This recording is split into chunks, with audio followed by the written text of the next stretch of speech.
Hello folks, welcome to the show here with James Davidson. Michael Verney, he's very close to the finishing line now and becoming a father. He's in the hospital, so he's not joining us today. I'm joined by Carey O'Dwyer, who is in the back of a van. Are you taking up the carpentry, you are? I'm in the front of a van. The front of a van, sorry. Are you taking up the carpentry? Yeah, I've always done a little bit. Is that actually why you have a van? Yeah. Right, okay, I did not know that. It's good to get out of the house. Either stay at home, mind the kids, or get out of the house to do this. So Good thinking. Kieran Carey isn't answering his phone. He's due to join us, and Richie Power is getting waylaid by a meeting. So we'll see if they show up at some stage today. The two provincial finals that are on this weekend, Limerick against Clare and Galway against Kilkenny. Which one would you be more excited by, if either? Look, I suppose being from Tip, the Munster final always has that bit of a draw factor to it. And especially look at all the negative talk around Limerick this year. Oh, they're not as good as they were. They, all that noise being made around Limerick. Well, they're still where they want to be at the end of the day. They're still in the Munster final. So I think there's going to be a bit of a backlash from them, especially the fact that Clare were able to get one over on them in the round robin stage. So I think that's going to be an absolute cracker. I think Leinster is going to be very intriguing as well. Shefflin against Kilkenny. Derek Ling in his first year now. I know he knows he's been involved with Cody. He knows the Kilkenny players, so he's not feeling his way as much in his first year as likes of Donoghue would in Dublin. But it's Shefflin's second year. He will want to show that there's progress with Galway and getting to a Leinster final, not just getting to a Leinster final, but win the Leinster final will be massive for him. And I think maybe I'm being critical saying it, or maybe I'm being harsh, but I think Leinster final is minimum for Galway this year. Do you think so? Yeah, I think. No, I think sorry, not for Galway. I think it's minimum for Shefflin. I think he has high standards himself as a player and as a manager, and I think for himself just to kind of justify, and maybe wrong choice of words, but to justify him coming up to Galway, I think he will want to see silverware himself. Yeah, so you're there with Liam Mellows, so you've got your boots on the ground there in Galway. What is the chatter with the locals in terms of where this team's going? I can give you my opinion, and I can give you what the kind of the vibe around is. My opinion is they need to start to add in a bit of depth. Now, I know wrong time of the year and Leinster final for that, you want to be doing that early in the year. And there is depth there to a certain extent, but they're still relying heavily on the older lads. I mean, you look the last day against Dublin, Joseph Cooney, middle of the field. I think he scored 4 points. 5. I think he scored 5 overall. Yeah, they're still relying heavily on him. They're relying heavily on Conor Whelan, even though he has not hit the heights of where he can hit yet. And then you see Dahi Burke, centre back, had to come all the way up the pitch to grab a goal. They're still relying on those pillars, which look, most teams would rely on them anyway. But some of the younger lads, or I won't say younger lads, but some of the newer lads really have to step up and I won't say contribute more because they are contributing, but I suppose the younger lads need to lead. They definitely need to lead more. And those lads just aren't. They don't seem to be taking that step up to lead. Just in terms of the lads who might be missing on both teams, Cathal Mannion, he went off after I think 7 minutes against Westmeath, so didn't appear the last day out against Dublin. Presume he's going to be a doubt for this game. On the Kilkenny side, Mikey Butler and Mossy Keoghan, they both look like they'll be under pressure to play, and Adrian Mullen, it seems he's definitely out with I think a thumb injury, and he may miss the rest of the season. I would argue that he's kind of himself and Owen Cody are the heirs apparent in terms of being the leaders of Kilkenny, so he's a massive loss. Oh yeah, you look at the Kilkenny on the other side. I spoke there about Galway and the younger lads, the leaders. Right, you look right. TJ was the leader for the last couple of years, but now Cody, I think Cody is more important to Kilkenny than any of the other players, and then Adrian Mullen right underneath that. So the younger lads coming into the Galway or to the Kilkenny panel, they are contributing more or leading more than the younger or the newer lads on the Galway panel, certainly. But when you see Mullen missing, and possibly for the rest of the season, but definitely missing for this game, I think the balance in the scale is definitely leaning towards Galway. Yeah, and like in terms of the matchups, finding someone to mark Owen Cody, is it going to be Jack Grealish, who of course wasn't even started against Dublin, and he came on for TJ Brennan, but you just wonder how much confidence they have in him when they're not starting in the last day. Yeah, I don't know, was there issues with that? I don't know, what was he just carrying a niggle into the game? Because to be honest, and look, everything I'm giving you here is just my opinion.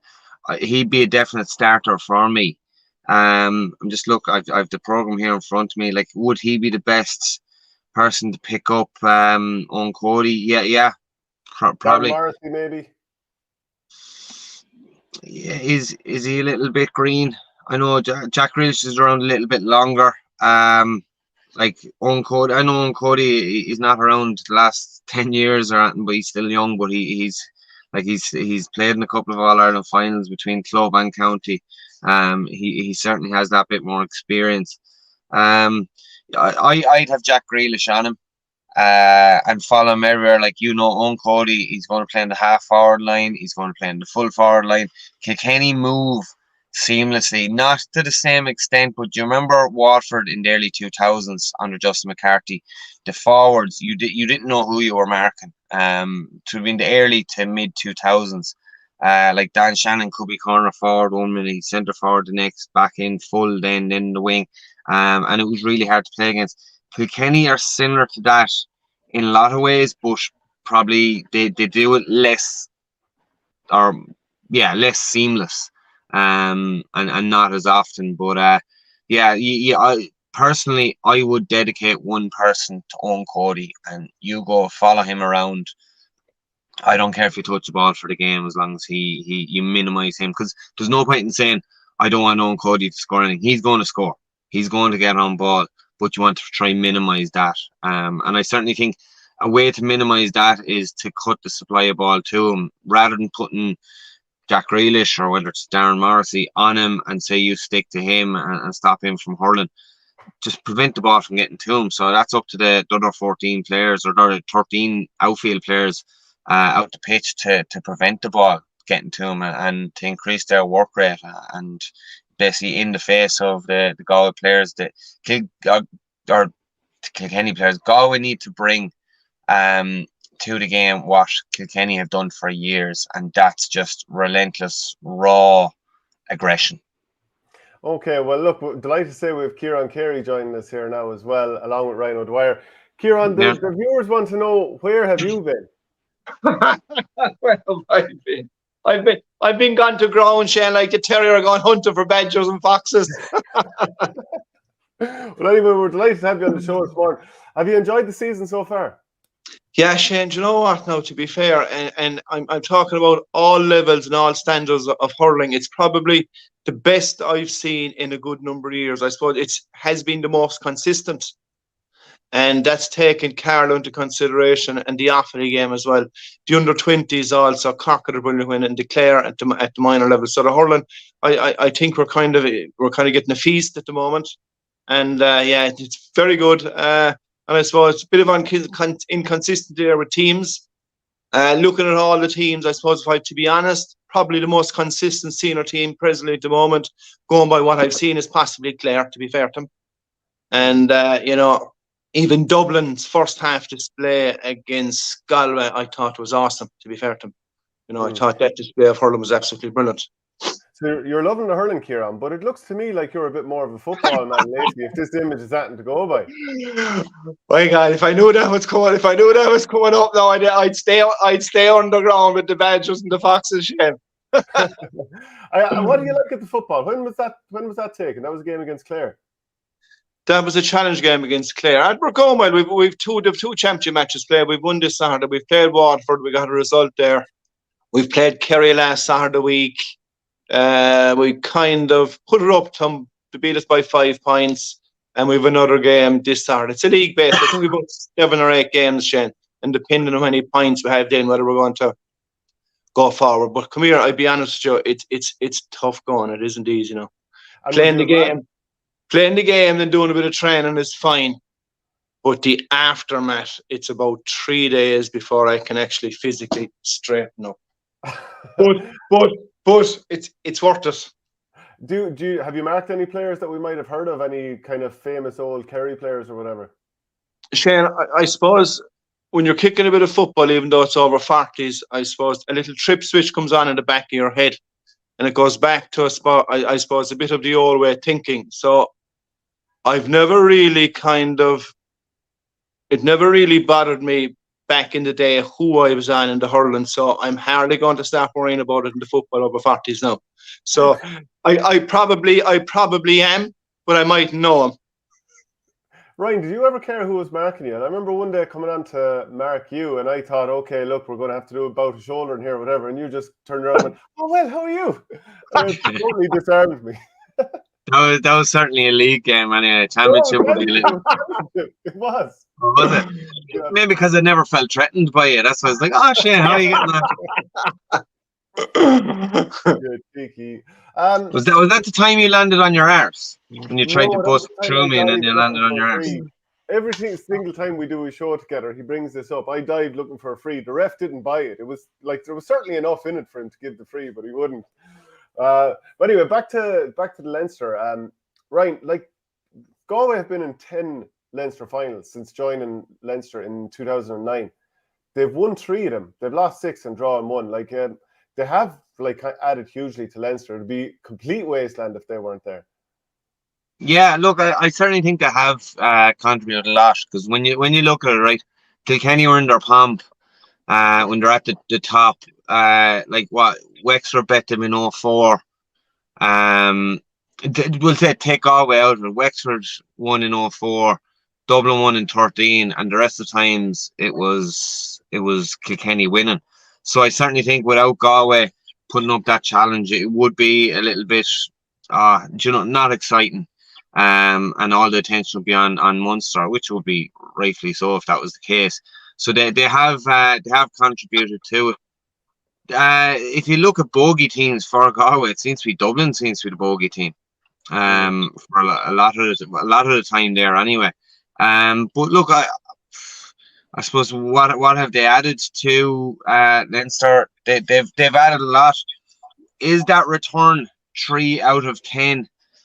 Is that a good return for a good hurling team, a team that have won All Ireland in the process? If you ask anyone from Galway, they'll probably tell you they would have liked more. They would like to be winning more in Leinster, especially when you see it's not like Munster where any of the 5 teams could win any game. Any team could beat another team in Munster. In Leinster, it's not the case. No disrespect to anyone, but like you're looking at the top 3 every year is going to be made up of Galway and Kilkenny, and then either Dublin or Wexford. And like I said, no disrespect to any of the others, but that's the way. If you're a betting man, that's the way it's looking. So there's a lot more scope there to be able to try players against certain teams and peak at the right time. Ciarán, do you think how do you feel about Galway after what you've seen so far this season? And Kilkenny without Adrian Mullen and then Mikey Butler and Mossy Keown, they've been injury outs as well. Where do you think both of these teams are at? Hard to know, Shane. And I suppose when I say what I mean by that is, we saw Galway in the second half against Dublin. They kind of just came to the party. We thought Kilkenny were kind of going well, and the next thing Wexford pulled them out under the rug and get a win there. So very inconsistent, to be fair, and extremely hard to call who comes out of Leinster. Galway to me are a team that probably not fulfilling their potential. Even Henry's going to be under a bit of pressure. There's no point saying he's not. And I think if watching Galway last year, I think it was at the tail end of the championship that Galway kind of came. And I said to myself, if Henry had got that twist at the start of the year, Galway would take some beating. So, and I'm yet to see that yet, Shane. So, Leinster at the moment, very inconsistent. hard to call it. As I said earlier on, I was extremely impressed with O'Donoghue's Dublin team the first half against Galway. I thought it was an awesome display. And if they kept that going, that bit of consistency, they could also throw themselves in the mental pot as dark horses. But present moment in Leinster, hard to call it because of the inconsistency of the other teams. Do you feel like season 2 for Henry Shefflin that there's a bit of pressure now to deliver a bit of silverware, and it's 2018 since they last won the Leinster title?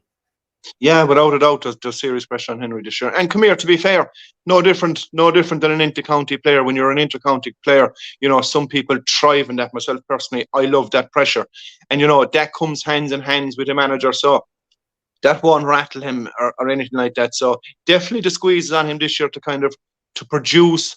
I'd be saying more so produce performances first, because silverware then usually looks after itself. So if he can get a few good, solid performances out of Galway then could throw themselves in the real melting pot for serious contenders for the All-Ireland. Yeah, like one of the things that people talk about is Conor Cooney. It's not really happening for him or Conor Whelan at the moment. They were both taken off at Nolan Park in that draw game, and both of them were scoreless against Dublin the last day out, and you couldn't say either had a massive impact.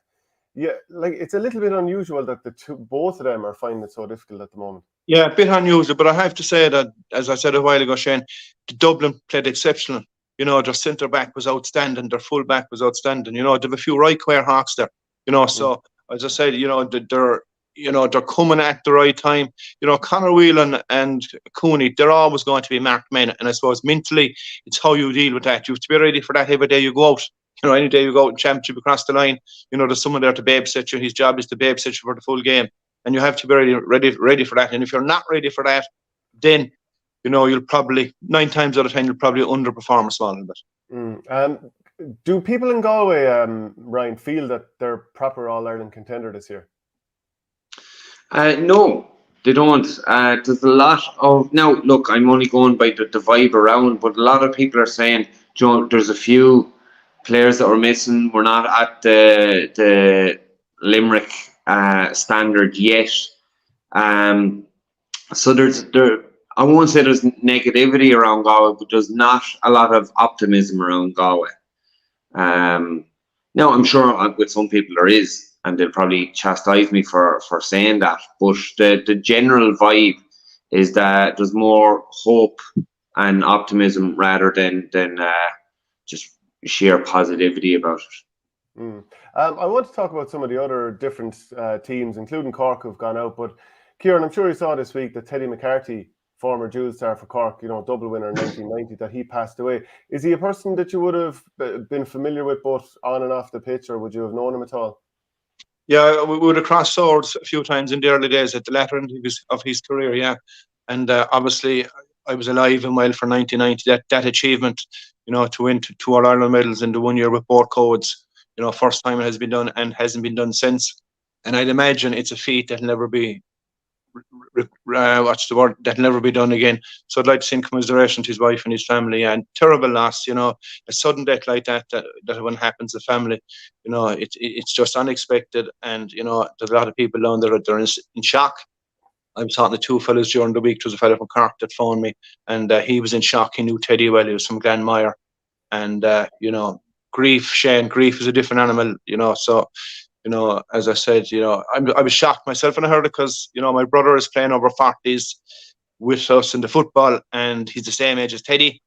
So, I suppose the big one there is, I suppose, Shane, really, is to enjoy every moment that we're here and make the most of it, because no one knows what tomorrow's going to bring. So, yeah, it was tough, yeah. And, back then, I suppose, if you were ever going to have a chance to play football in hurling, when it was knockout, whereas if you lost in the hurling, you were gone for the year, and if you lost in the football, you were gone for the year. And I suppose he had that advantage, but I suppose, the year he won the both All-Irelands, there was no knockout, so it was a huge achievement. And not only did he win 2 All-Irelands, but played extremely consistent in both codes the same year. So he'll be an awful lot. And everyone loves the high ball. He was unbelievable at catching a high ball with his hurling or football here. Without a doubt. And Teddy, to be fair, Teddy was just about 5'11". It wasn't that he was a tall man, but he was kind of, he was naturally built like a block. And he had this kind of gazelle kind of a jump last minute. And I suppose the reason he looked actually that he was getting up extremely high, he was exceptional at time in his jump. He wasn't gone up before the ball or after the ball, so he timed it to perfection. And 9 times out of 10, when he went up, whether it was for a sliotar or a football, he came down with the ball. Yeah, he would have terrorised us, Ryan, when we were young Tip supporters growing up, late 80s, early 90s. But geez, he was a great player to watch. Yeah, and like that, a complete athlete that got around the pitch. You know, like you'd love to see someone like, you'd love to transport him to the modern day to see how he'd adjust to it. A lot of greats, you'd say they wouldn't be able to adjust to the modern type of hurling with short passing, movement, everything like that. But I certainly think he would be. I think he'd appreciate modern hurling more so than modern football. I don't think he'd like the slow build-up play. I think just the way he played, I think he'd like intensity, give, go. But yeah, look, it's a massive loss, massive shock to the GA world, the GA community, and Cork GA. I was the vice chairman of his club. Yeah, massive loss, and massive character as well. It's only when he's died, after he died, that all these stories come out and all these videos. I saw one of them there yesterday with Marty Morrissey. So it must have been filmed during COVID, but he was wearing shorts and just the Joker came out with him. So yeah, massive loss. And the thing about it, like I said, these stories come out when after someone passes. You'd love to tell these stories when that person's alive, and when they can listen to what people think of them and how people appreciate them. So yeah, look, massive loss to the GA world, and he will be sorely lost. Yeah, and as Kieran said, we extend our commiserations to his family and friends. Ryan, what do you make of Cork this year? And like even on the under-20s, they've won their third under-20 title in 4 years. Are they coming? Are they a different animal at all? Is there a bit more steel to them? Well, Vernie contacted me at the start of the year and said, what 3 do you think are going to come out of Munster? And I said, Tip, Limerick and Cork.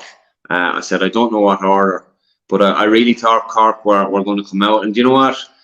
Very nearly could have. They're certainly coming. I think Pat Ryan should be given a little bit of wiggle room there to say there might be a year or two of disappointment. But I do think if they stay with Pat Ryan, it's certainly going to, and I hate saying this as a Tip person, but I think it is going to, the cream is going to come to the top. I mean, you've seen them the last couple of years under 21 and under 20, and even minor before that. Like they've been winning, or they've been contesting every year.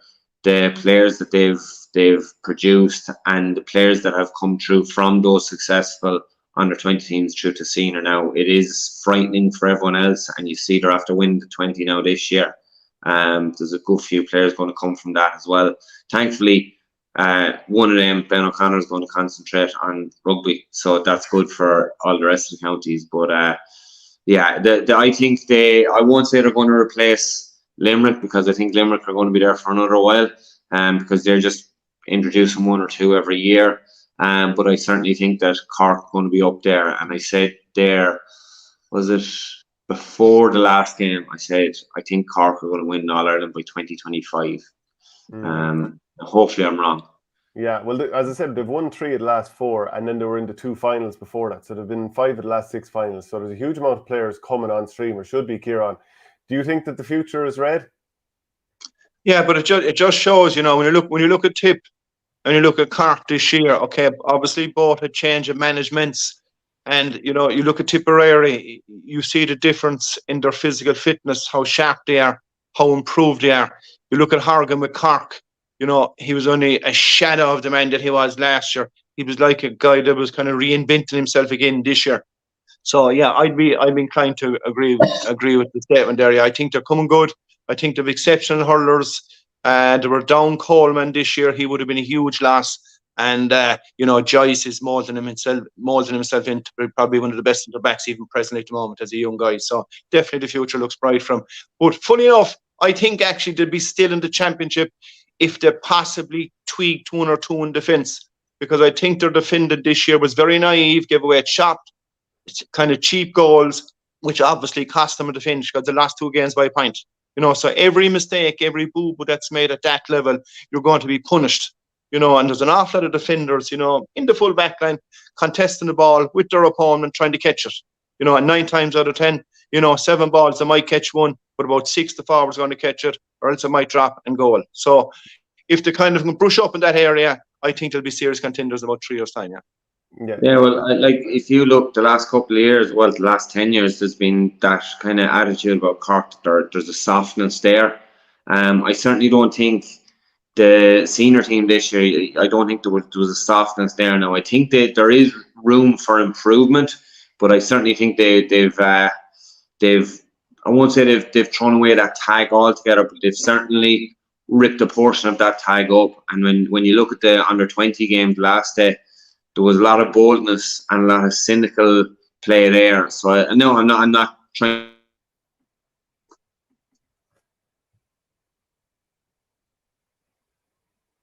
Is he frozen on you there, Ciarán? Yeah, I think he is frozen on me too, Shane. And Shane, I suppose I wasn't hinting at Cork or soft, right? But I suppose they're naive defending, and I suppose the cornerback on Aaron Gillane, that type of defending, all he'd do was let go of the hand and the ref would see it.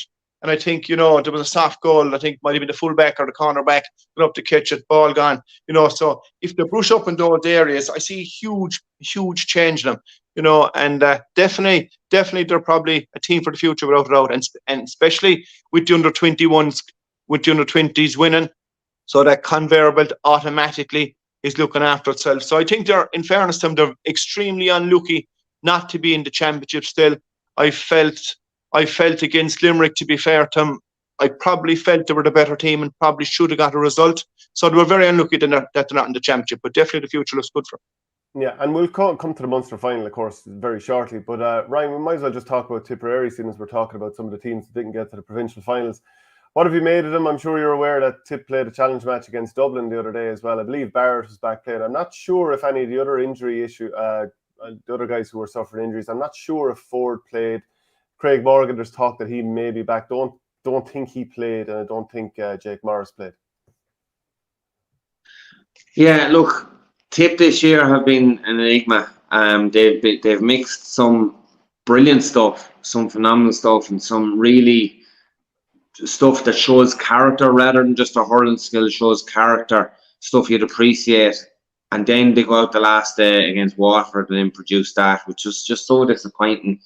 And there's a lot of hurlers on the ditch that will say, oh, they did this wrong, they did that wrong, or that they weren't switched on, or things like that.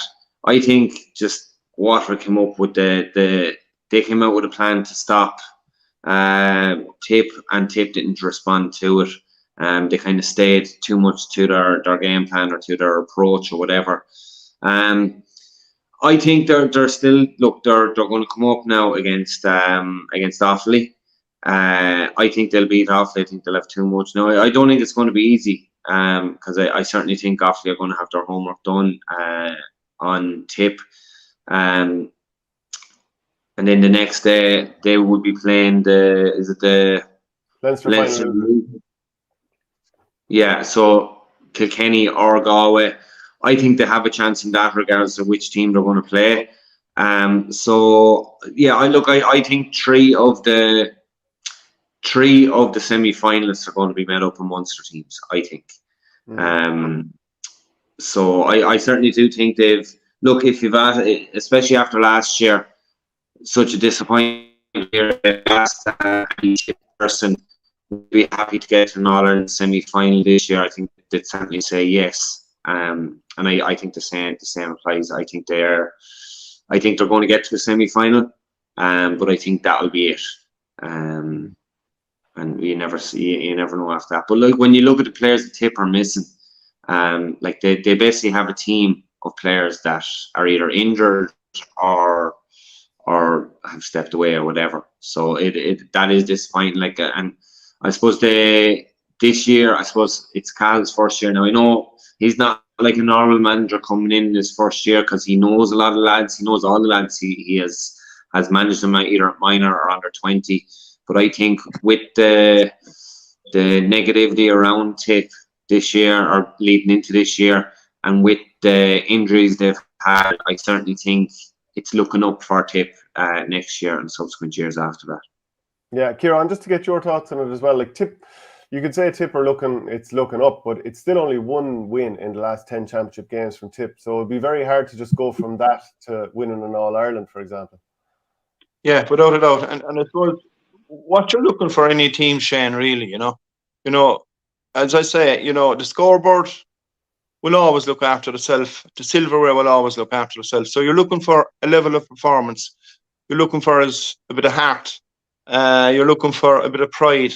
And I suppose I can remember late last year and we were having a discussion. And I kind of said to you last year, I said, watch Tip the coming season. There could be dark horses, and it was shaping up like that for a while. And as I said earlier on, Cahill, in my opinion, has an outstanding job done on him, even its early doors, and I suppose really the display against Waterford really undone a lot of that, and if they came out and got a proper result, I probably would be saying, they're probably the most consistent team in Munster now, but they're not. There's a bit of inconsistency there.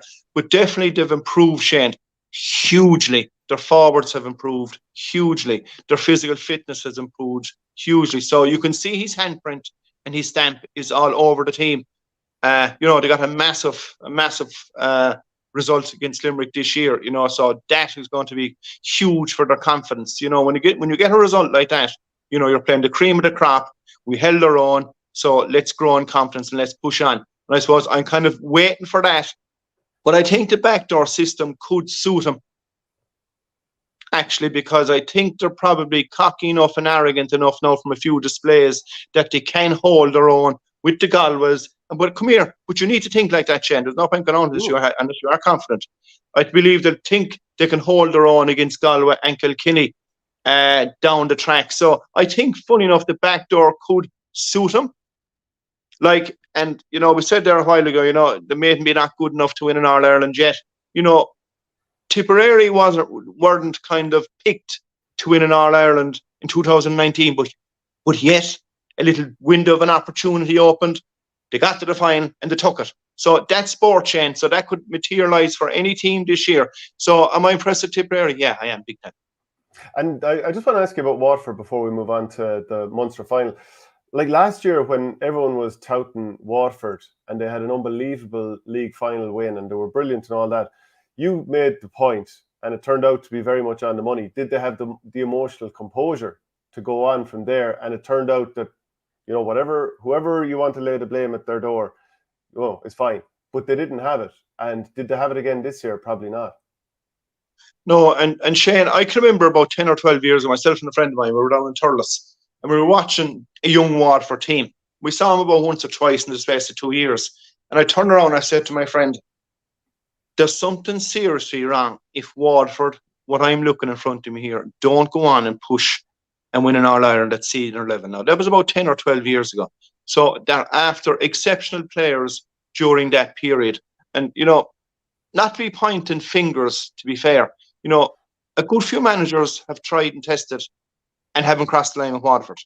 Okay, it isn't all Davies' fault, but Davies presently there. When you're carrying the mantle, the bottom line is the book stops at you in the display from the team or how far you've gone in the championship. So that's going to come. So you should be ready for that.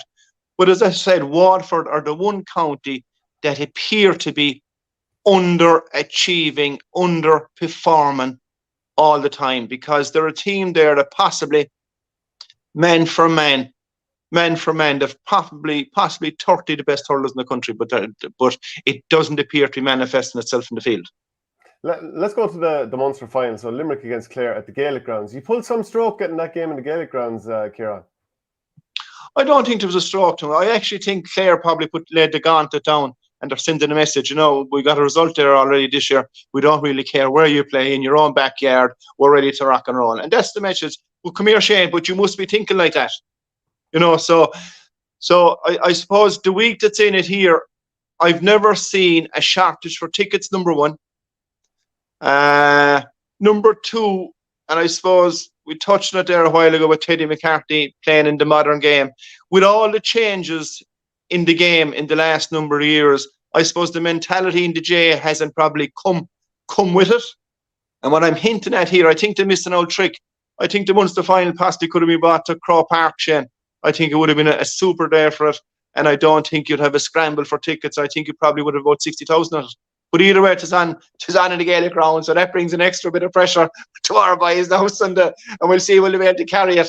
So come here, Heights, the makers of a super occasion, Shane. And listen, as it stands now, because of the bit of history that's there, it's probably the second biggest game in the GA calendar now this year. It isn't every year, but the way it's after working out this year with Limerick and Clare, and after getting Limerick and Clare playing earlier on the Gaelic ground. So it's a huge day, huge occasion, and you're just hoping that the level of performance when it comes to Sunday will, I suppose, equal the day and equal the hype. How much, what do you think is going to be the defining factors here, Ryan? Well, I think the weather is certainly going to play a factor. If it's it's meant to, the temperature and conditions are meant to drop a little bit towards the weekend, but I think if it's a scorcher of a day up mid-20s, I think that's going to have a bearing on the game and who has looked after their bodies the best since the previous game. So in the 2 weeks there, that window, I certainly think what's going to play a massive role as well is the matchups. Who's going to pick up who, and who's available. Like the talk so far this year is all Limerick aren't the team that they were. They've dropped, the standard has dropped, whatever other noise is out there about them. But when you look at it, they are exactly where they want to be. They're in a Munster final. So whether they won all their games or just barely scraped through, they are where they want to be. And I think it's knockout. Well, I know if they get better on Sundays, they're not knocked out, but there's a knockout feel to it now. And I certainly think the cream is going to come to the top. As a tip person, I don't want Clare or Limerick to win. But you have to fancy Limerick. Even though Clare probably have a bit of momentum coming into the game, they've an extra week to get their bodies right, to get their house in order. Because their last group game was played a week earlier than the rest of them. But I'm going to lean towards Limerick in this. And I certainly think that the matchups are going to be key in this game. Ciarán, one of the biggest ones, of course, is who's going to mark Aaron Gillane. And Conor Cleary hasn't been ruled out, but he dislocated his shoulder 2.5 weeks ago. He can't be fully right. Even if he does, line out, he can't be right. No, and I suppose at the end of the day, would it have been Conor Cleary if he was right? Hard to know. Rory Hayes is, I suppose, height-wise would be slightly small, but a good little defender. And I think it's Hogan is the other side. Yeah, if Cleary's out, he's going to be a massive loss. That's about the size of it, because Limerick presently at the moment, even though the 4 games played, and I suppose their last game was possibly the best game out of 4, they're kind of, they're kind of ticking over now, coming at the right time. Gillane is very dangerous in there. Flanagan is very dangerous in there. And so whatever full back line they come up against, Shane, they need to be in the full of their health. So it isn't just Conor Cleary, but Cleary would be a huge loss for Clare if he's missing. That will be massive. Because, a good 3, is looking after the whole defence. He's commanding the box. He's looking after his 2 and 4. So all of a sudden, if you take him out, there's going to be a bit of pressure. There's going to be a bit of pressure on there automatically. And so it'll be interesting how they'll counteract that. But, it'll be, Shane, I suppose if this was a Munster final fixture 2 or 3 years ago, I'd be giving Limerick the nod all day long. This one is slightly different, in my own opinion. And especially from the Munster final last year, the result this year, Clare had with Limerick. And as I said earlier on, Clare are probably the most consistent team. But Limerick have, I won't say they've timed it right, but they appear to be coming at the right time. So it's a Munster final, Shane. And bottom line is, when you're playing inter-county hurling, they're the days you want to play for. They're the days you want to cross the line. They're the days you want to produce the goods. So I think Limerick will come with full force on that. And these Clare Limerick games, they're becoming quite huge events. Like the round 2 game earlier this year at the Gaelic grounds, when Clare finally beat you there for the first time in God knows how long. Huge crowd. The atmosphere was unbelievable. People storming the pitch afterwards. It felt like it meant the world, even though it wasn't even knockout. So what's it like being involved in a huge Clare Limerick game? Shane, to be fair, there are different types of games. That's why I said a while ago, this particular fixture Sunday is definitely going to be probably the biggest, next to the All-Ireland, the biggest J game, the second biggest game in the J calendar this year, because the way it's after shaping up, and a bit of history with Limerick and Clare. And I suppose, Shane, that bit of banter, that bit of needly over the bridge is kind of only going to add a bit of spice to it. Most of these Clare guys, they work in Limerick, they went to college in Limerick, they're going out with women in Limerick, right? So now it comes to hurling. So they know each other inside out. And but both teams will want to beat each other. Both teams, no matter what they play, or no matter what title is on the match, whether it's round 1 or round 2, or whether it's a Munster final, both teams will want to win the game. So I suppose, Shane, really, Munster final is the massive day. And unless you're fully composed, and unless the top 2 inches is at peace and you're okay, then you have a chance. But it's a massive day, massive crowd, a lot at stake. And I suppose as an individual, it's how you cope with all of that also on the day. So there's going to be a lot of factors. But the matchups are going to be huge all over the field. Not just in one area or 2 areas, all over the field. But can you imagine losing 2 championship games to Clare in the 1 year in the Gaelic grounds? That wouldn't go down well. It wouldn't go down well, Shane. But if you look at this year, to be fair, as I said earlier on, Limerick's first game was against Waterford. Looking back at it, Waterford very lucky not to get a result. Clare got a result. Tipperary drew. And I felt Cork could have got a result. I thought Cork played exceptional against Limerick. So looking at what I'm seeing this year, Limerick can't be roaring favourites. So it's 50-50. So you asked my question, could Clare catch Limerick twice in the 1 year? Of course they could. But are Limerick going to allow that? I doubt it. Do any matchups stand out to you, Ryan? And I suppose based on what you've seen from Limerick this year, Sean Finn not being there, the Tony Kelly one is the one I want to come to. Are they going to change what they've done before, which is not man-mark him and decide we do need to pick him up for this game because he started to cause a bit more damage in some of these games in recent times? Yeah, well, first of all, you made reference to Sean Finn. I think massive loss. No team can afford to lose someone like that. As regards the matchups, I think they're important throughout the team on both sides. Who's picking up who on Limerick, who's picking up who on Waterford or on Clare. But yeah, look, Tony Kelly is a once in a lifetime type of player. He has dragged Clare through games. You saw there last year the game against Limerick, putting the sideline over. They haven't got, most teams will go in person. They haven't done that in the last couple of years. I think Ryan is gone again. He is. Come here. Is he based in Dublin or down Tipperary at the moment? Our signal is very bad wherever he's stuck. He's actually out in Galway, believe it or not. He's in Galway these days. But Shane, the matchups, David Fitzgerald in the middle of the field, Tony Kelly, Peter Duggan, Shane O'Donnell, there's another player now, to be fair, I won't say he's playing as consistent as he was in 12 or 13, but he's not too far away from it. Ryan Taylor going very well, Rogers, Ed McCarthy. So, it has the makings, Shane, of a right game. And that's what I would have thought. The way Limerick are very comfortable at moving the ball out through the back. The players that you've named there for Clare are very, very athletic. So they're going to be able to push up on Limerick and really trouble you. And when you don't have Sean Finn back there, that's one player who's unbelievably composed coming out. It's a huge challenge for the lads that are going to be playing there. It is. And that's going back to illustrate the point I was trying to make with Conor Cleary, right?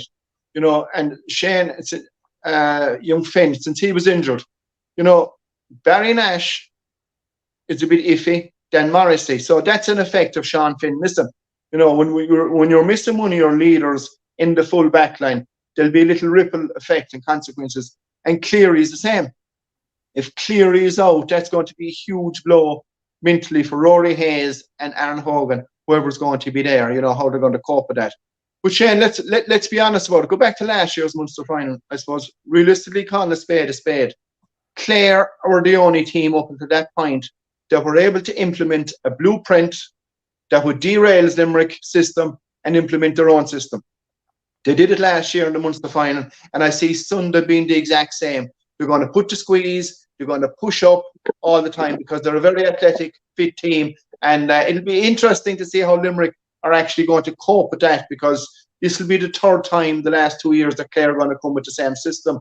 So it'll be interesting to see have Limerick anything up their sleeve to counteract that themselves. And like Gearóid Hegarty made a bit of a comeback to form the last day out against Cork. Ciarán Lynch, of course, her nephew, he didn't start that game, came on and did a couple of nice things as well. I presume Ciarán, two-time hurler of the year, brilliant player. I'm sure he has that inner confidence to get back to his top level fairly soon.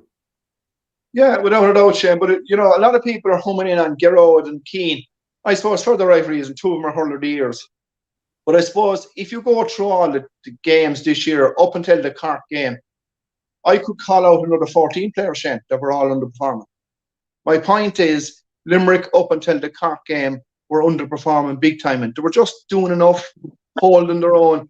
They weren't probably playing as consistent as they were in defence and up front. But everybody seemed to be humming in on Ciarán and Gearóid Hegarty. Like, Gearóid showed a bit of form the last time, so coming at the right time. And Ciarán is a thoroughbred, Shane. The Munster final is a Munster final. Bottom line, there's no little cafes to jump in there for 10 minutes. Bottom line, you have to perform, you have to produce the goods, and these players know that. They're experienced guys. And I said, at the end of the day, you play the game of hurling for the biggest occasions, and the Munster final is fairly up there with all of them. So I would be hoping that every player that Limerick send out Sunday, that you're going to see a total different mindset, a total different display. And I'd imagine you're going to see probably Limerick's best display so far this year, the Sunday in the Munster final. And what do you think they will start Ciarán and should start Ciarán in this game? I'd be honest, Shane, I don't know. There's a bit of talk that took off Ciarán, Gearóid Hegarty and Flanagan. And I suppose I'd make the point if the three of them were left on, probably would have won the game. Do you know what I mean? So, and you'll never know that. But will they start him? Well, I think Shane, that's probably a question that's probably self-explanatory. What do you think, Ryan? Yeah, look, I think they will start them. I think the type of players that you've named there, Flanagan, Ciarán Lynch and Gearóid Hegarty, they're type of lads when your backs are to the wall and it's a Munster final, like it's not Munster finals are there to be won. It's not there to, we'll get a good performance and then we'll worry about the All-Ireland Championship then. When you're in a Munster final, especially with the history, the tradition, everything about it, they're the ones you want to win. So I certainly think, Ciarán, you can see the last day when he was introduced the last day, all he needs is an inch of space and he'll pop that ball out, he'll make a hand pass, he'll get he's able to stand up tall and flick it up into his hand in an instant. And I always compare him to Dermot Connolly, that it always looks like he's got time on the ball. Even if there's three lads around him, he makes one turn and all of a sudden he's 4 yards of space. So I certainly think Munster final, that it's when you want your leaders there and the cream will come to the top. Yeah, John Kiley said this week, it's not that Limerick have dropped off, it's that other teams have come up to meet them. Do you believe that, Ryan, or do you think there's any sort of a drop-off in Limerick? No, I look, like I said there at the very start of the show, Limerick are exactly where they want to be. They're in a Munster final. So whether they won all the games or just barely scraped through, they're where they want to be now. Have they dropped off? I don't think they're the team they were 2 years ago. But it's very hard to maintain that. But I think as the business end of the championship is coming, which we're in it now, as that we're getting deeper into that, I think they are going to get better. They're going to get better as the year goes on. And do I think that the other teams are catching up? I think the ground is being made up. I don't think the gap between Limerick and everyone else is as big as it was, but I do think Limerick are out ahead at the moment. They're still out ahead in front of everyone. And in terms of All-Ireland favourites for the rest of the year, Ciarán, are you still leaning towards Limerick? And I know you've kind of said that Clare are going to push them all the way here, but are you still leaning towards Limerick to get the 4 in a row done? I suppose, Shane, I'm going to wait for Sunday, because I'm judging this year, and you're saying, is there other teams catching up? To be fair, and the catching up, Shane, really is understanding what Limerick are doing. And I suppose they didn't understand it for a few years. They weren't able to probably implement, I suppose, coaching-wise to kind of stop them. And eventually, teams have copped on. So that's what's really after happening. Because for the first 2 or 3 years, they didn't know what was happening. Limerick were just blowing everybody off the face of the earth. So obviously, they had to go back and fine comb and really study what they're at and this is what we need to do.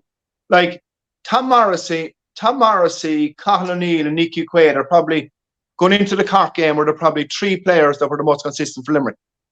And that's pretty rare, you say that, about the rest of the Amigos, or for want of a better word, because they have a lot of big guns. And, on Sunday, I suppose the Cork game, we saw a few of them come. So I would be hoping most of them are going to come this Sunday, right? And Shane, if that is the case, and to be fair to them, they're human beings, they're on the go for about 7 years, right? So, there's going to be consequences to that.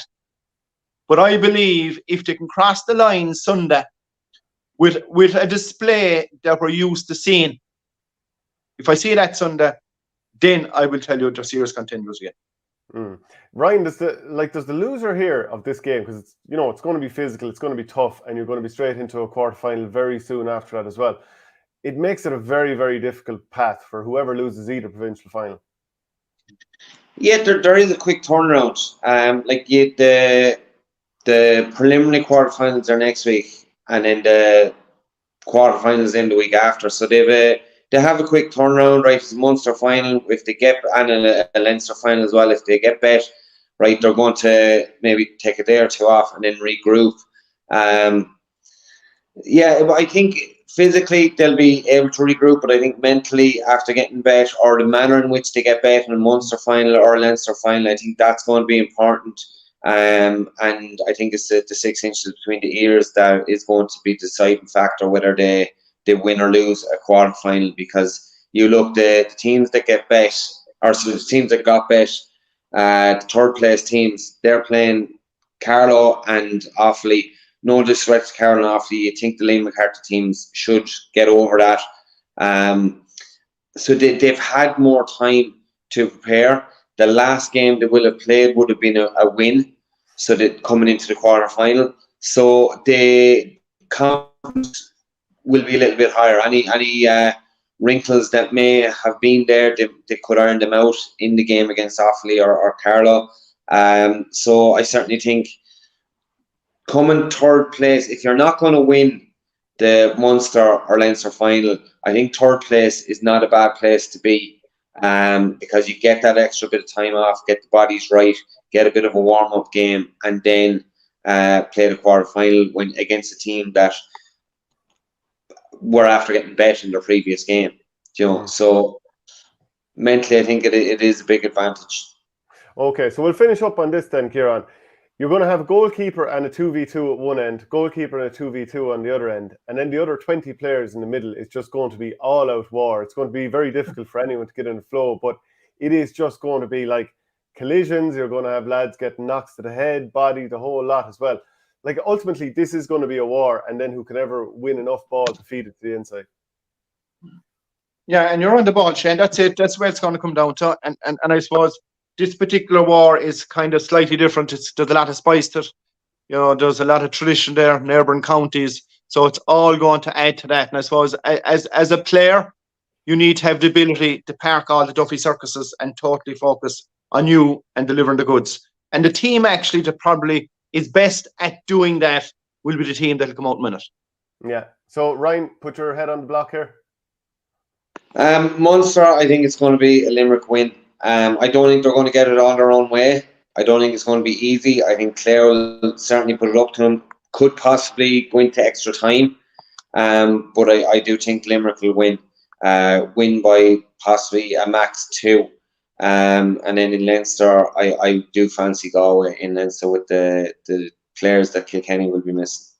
Okay, well, brilliant stuff, Ryan. Really appreciate it.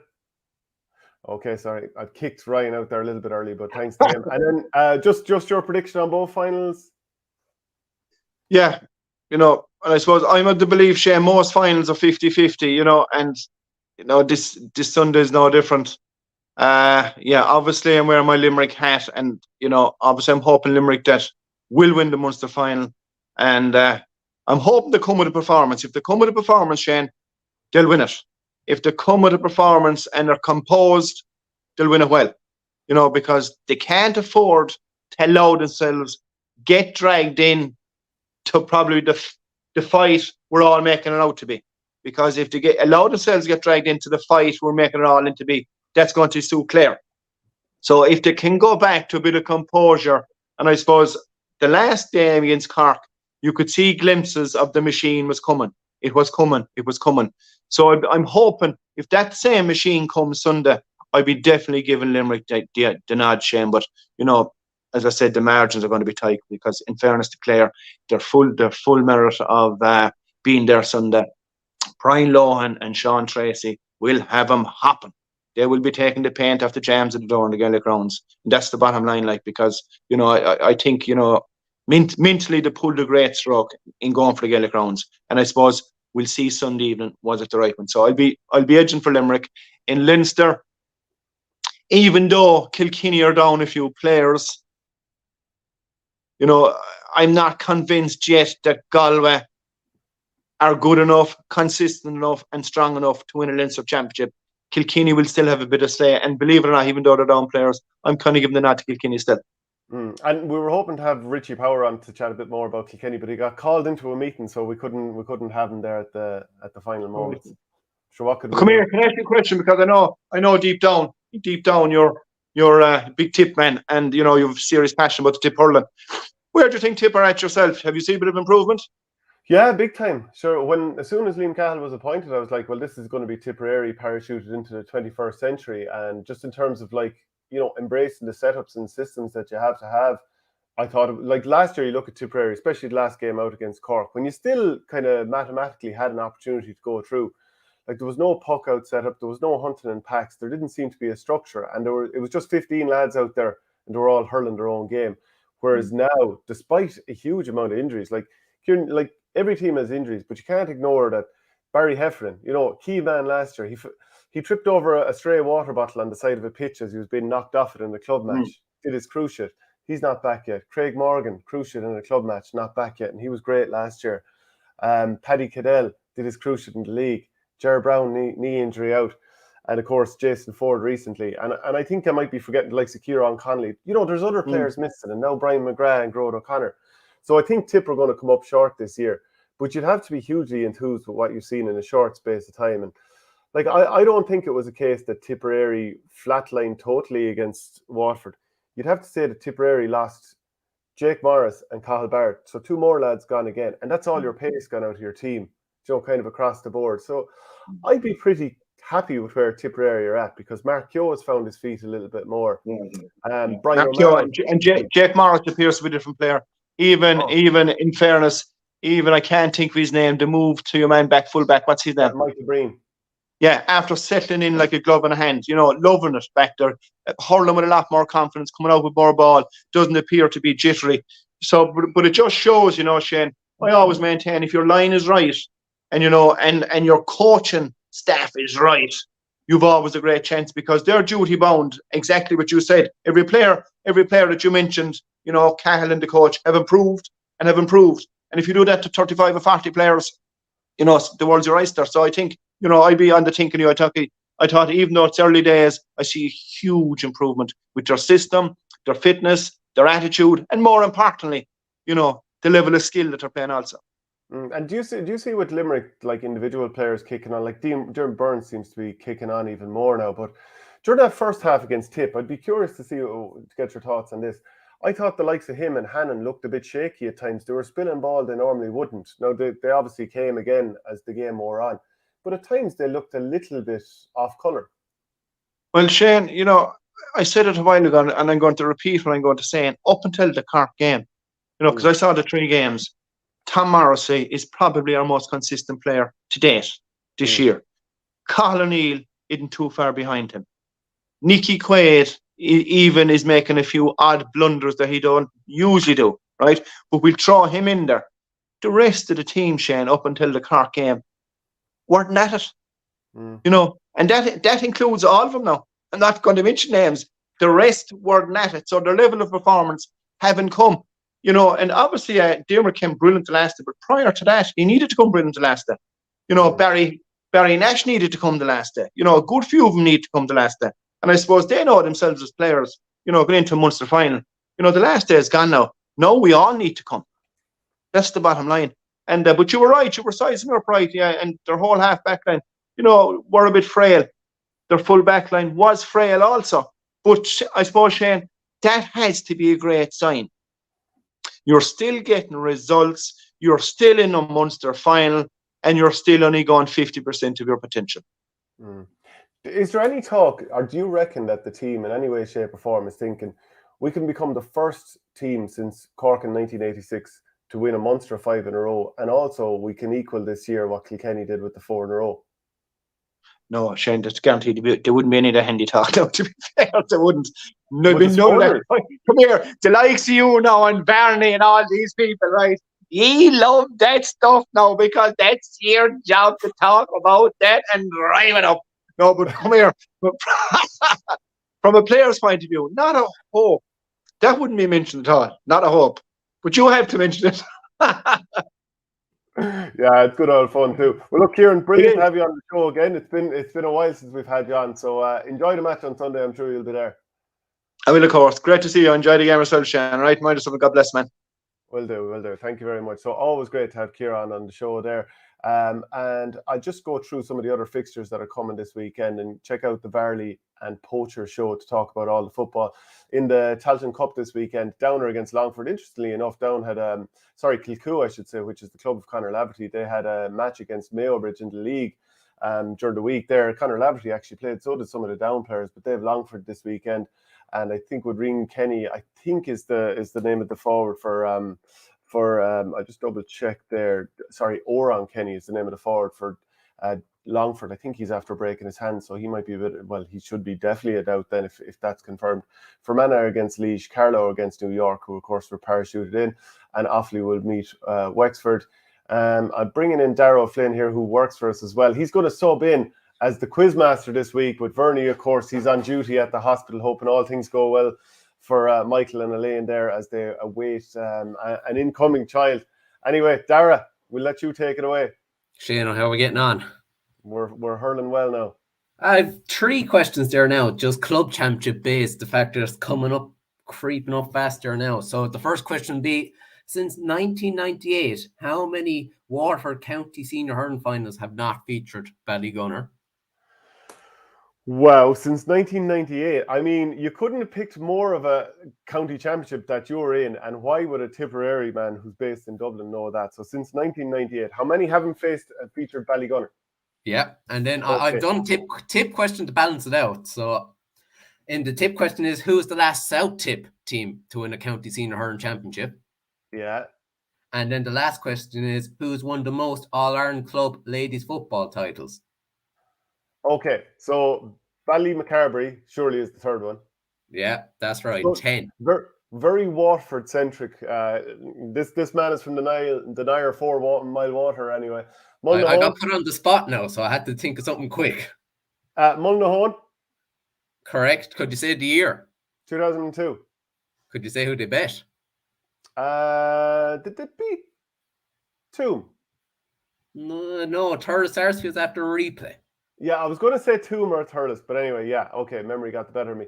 And then since 1998, how many? So there would have been a few Ballygunner. Sorry, there would have been a few Mount Sion De La Salle ones. So I'm going to go with since 1998. So we're talking about 25 years. 25 years. I'd say 6 of them haven't featured Ballygunner. Gee, I thought when I was looking this up, Wikipedia, according to Wikipedia now, this is the answer base. It's only 3. Go away. 3. So you have 2. The earliest one is 1998. It's Mount Sion Ballyduff Upper. Then you have 2008, De La Salle beat Abbeyside. And then the final year, 2012, have been De La Salle against Dungarvan. Wow. They must And be then- absolutely, like, everyone thinks Ballygunner are absolutely class, but they have to be absolutely hated locally at this stage because they just won't go away. As after losing for the last 3 years in a row, in the quarterfinal, you kind of be sick of them at this stage. So Yeah. That's it. Well, look, that's it for the show this week. Thanks very much, Dara, and thanks to our guests beforehand. We'll chat to you all again on Monday as we review the provincial finals and everything else.